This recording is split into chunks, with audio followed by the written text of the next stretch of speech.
Hello दोस्तों, मेरे channel में स्वागत है आप सबका। आप लोगों को मेरी गीत अच्छी लगी तो लाइक, शेयर और प्यारा सा कमेंट करना मत भूलिएगा।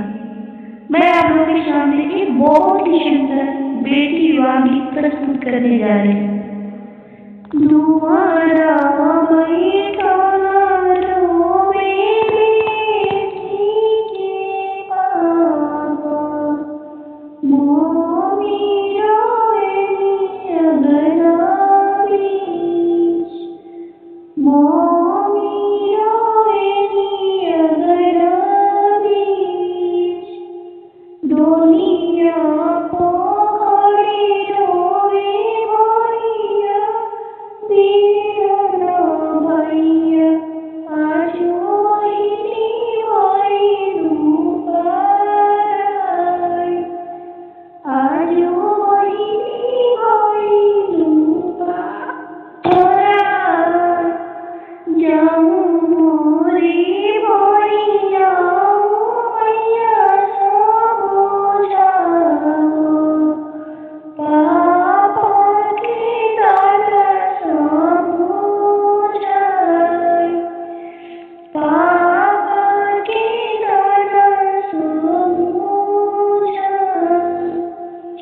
फिर लौटी आई है जो दान की मोहिना, मोहिनी के कराई इंतजार, मोहिनी के कराई इंतजार।